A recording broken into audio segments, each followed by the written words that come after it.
São 17 horas em Paris, está a ouvir a RFI em português.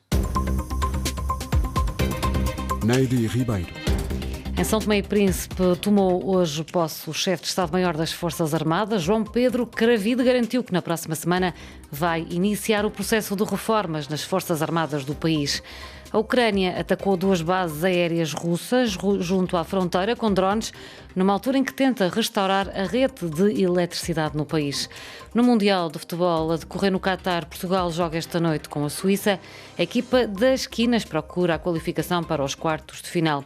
Estes são alguns dos assuntos que vamos desenvolver. No controlo técnico desta emissão está Dusko Sekulic e o jornal começa agora. RFI, as vozes do mundo. Em São Tomé e Príncipe tomou posse hoje o chefe de Estado-Maior das Forças Armadas, João Pedro Cravide, garante que na próxima semana vai iniciar o processo de reformas nas Forças Armadas do país. A reportagem é de Maximino Carlos. O novo chefe de Estado-Maior das Forças Armadas de São Tomé e Príncipe prometeu reformas na referida instituição militar. João Pedro Cravide, que detém atualmente a patente de Brigadeiro-General por inerências de funções, prometeu adotar algumas decisões ainda esta semana. Vamos mudar a forma de pensar, vamos mudar a forma de agir, vamos mudar a forma de estar, porque há necessidade urgente dessas. E brevemente, algumas decisões serão tomadas. Ainda nesta semana, começarei a tomar algumas decisões. O novo chefe de Estado-Maior quer evitar os episódios de 25 de novembro findo. Temos que fazer de tudo para que já não volte a acontecer o que aconteceu no dia 25 de novembro. Sobre a investigação desses acontecimentos, João Pedro Cravide disse que o processo ainda decorre. O processo está a decorrer os seus trâmites, a investigação para o apuramento da verdade. O Brigadeiro-General referiu ainda que este é um momento delicado das Forças Armadas de São Tomé e Príncipe. As Forças Armadas de São Tomé e Príncipe atravessam neste momento um momento delicado por causa dos acontecimentos do dia 25 de novembro.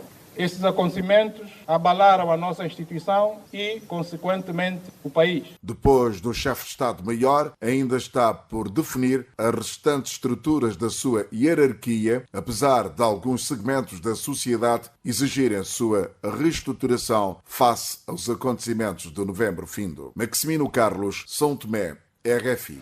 O Tribunal de Recurso Britânico ouve esta terça-feira os argumentos da organização ambientalista britânica Friends for Earth para impugnar o financiamento do Reino Unido a um projeto de extração de gás natural em Moçambique. Em causa estão 1,150 milhões de dólares prometidos pela agência de crédito à exportação britânica UK Export Finance para desenvolver o projeto de gás natural liquefeito offshore na bacia do Rovuma, em Cabo Delgado, no norte do país. A organização argumenta que o financiamento não foi devidamente avaliado em termos das emissões de gases com efeito de estufa e que contraria o compromisso do Reino Unido para cumprir o Acordo de Paris sobre as alterações climáticas para limitar o aquecimento global. Ainda sobre Moçambique, o presidente Filipe Nyusi lançou em Maputo o sistema eletrónico de vistos para entrada no país. O novo sistema deverá simplificar os procedimentos para a obtenção de vistos. O e-Visa faz parte do pacote de medidas de aceleração da economia anunciado pelo governo em agosto, promovendo boas práticas para a redução da burocracia, contribuindo para a melhoria do ambiente de negócios em Moçambique. 2 anos depois do arranque do programa Cartas com Ciência, fomos ver como está a decorrer o projeto e falamos com um dos seus fundadores, o investigador em Genética e Biologia Molecular, Rafael Galupa. Então, nós na Cartas com Ciência organizamos programas de trocas de cartas entre cientistas e estudantes de comunidades de baixos rendimentos nos países de língua portuguesa, de forma a promover a literacia científica junto destes estudantes. Há 2 anos falámos a quando do arranque do programa em língua portuguesa. Desde então, qual é que é o balanço, de uma forma geral, deste programa? O balanço é muito positivo. Já implementámos 14 programas até à data, envolvendo mais de 450 estudantes e 450 cientistas. Os estudantes mais novos têm 8, 9 anos e temos tido programas com alunos de 17, 18 anos. Portanto, o nosso objetivo era, de facto, aproximar a ciência e estas comunidades, de forma a que os estudantes se possam identificar com alguém que faz ciência e para que se possam, se desejarem, ver-se a si próprios como cientistas um dia e, portanto, de certa forma, o que queremos com estas cartas é humanizar também os cientistas aos olhos dos estudantes. O investigador em Genética e Biologia Molecular Rafael Galupa, entrevistado por Carina Branco. Este é o extrato de uma entrevista que pode ouvir de forma mais alargada na segunda parte desta emissão, na rubrica Ciência.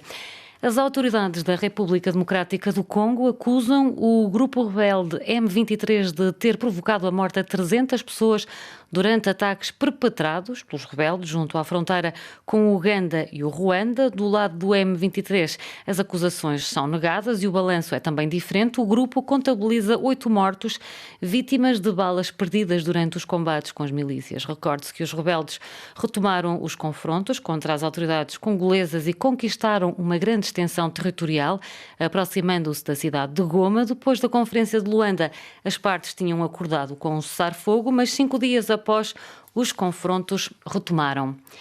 Os generais no poder no Sudão e o principal grupo pró-democracia assinaram ontem um acordo quadro para tentar resolver a crise que o país atravessa e conduzi-lo a eleições daqui a 2 anos. O acordo é o primeiro passo de um processo em 2 fases, mas não foi assinado pelas principais forças políticas dissidentes, como refere Daniela Nascimento, especialista do Sudão ligada ao Centro de Estudos Sociais da Universidade de Coimbra.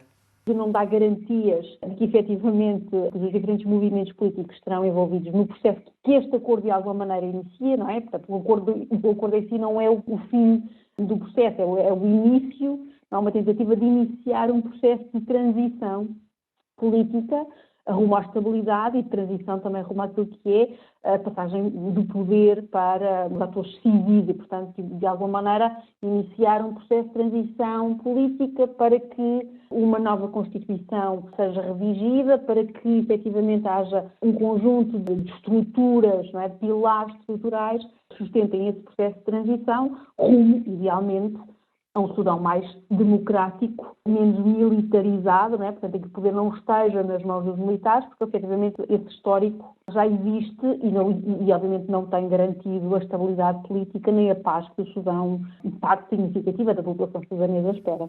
A análise de Daniela Nascimento, especialista do Sudão ligada ao Centro de Estudos Sociais da Universidade de Coimbra, entrevistada por Miguel Martins. Praia 99.3 FM. A Ucrânia atacou 2 bases aéreas russas junto à fronteira com drones numa altura em que tenta restaurar a rede de eletricidade no país. As explicações são com Catarina Falcão. O presidente ucraniano, Volodymyr Zelensky, garantiu na noite de segunda-feira que dos 70 mísseis russos que caíram nas últimas horas na Ucrânia, a maioria foi interceptada. No entanto, os restantes visavam alvos estratégicos da distribuição da energia no país e acabaram por provocar vários apagões em diferentes regiões ucranianas. A altura escolhida pelos russos para um novo ataque de mísseis não podia ser pior, já que começou o rigoroso inverno ucraniano e as temperaturas podem descer até aos menos 20 graus centígrados. Este bombardeamento surgiu também em resposta à aplicação de um teto máximo ao preço do petróleo vindo da Rússia por parte da União Europeia. O presidente ucraniano assegurou que várias equipas técnicas estão a tentar reparar os danos, mas quase metade dos sistemas de energia da Ucrânia foram atingidos, deixando não só os habitantes às escuras, mas também à mercê do frio. Segunda-feira foi também um dia de vitórias estratégicas para a Ucrânia, com o bombardeamento de 2 bases aéreas russas através de drones. Os alvos visados foram a base aérea de Diaghilevo, na região de Ryazan, e a de Engels, na região de Saratov, e 3 pessoas terão morrido nestes ataques. Estas bases aéreas albergam aviões russos de longo alcance e pelo menos 2 terão sido levemente danificados, segundo o Ministério da Defesa russo. Ainda na segunda-feira, Vladimir Putin visitou a ponte que liga a Rússia à Crimeia. Esta ponte tinha sido visada por explosões e tinha ruído parcialmente em outubro, com Moscou a apontar o dedo a Kiev. No Mundial de Futebol a decorrer no Qatar, Portugal joga esta noite com a Suíça. A equipa das Quinas procura a qualificação para os quartos de final. Fernando Santos, selecionador português, admite que será um jogo difícil. Somos 2 velhos conhecidos entre aspas. Tanto os jogadores conhecem muito bem a equipa da Suíça, como a Suíça conhece Portugal. Duas equipas fortes, tem uma equipa que sabe muito bem o que quer em campo, nos vários momentos do jogo, com jogadores de muita qualidade, jogam em grandes clubes, mas além disso são uma equipa que já está há muito tempo junta também. Vai ser um jogo tremendamente difícil, oitavos de final, e portanto um jogo duro, seguramente, mas Portugal acredita que vai ganhar.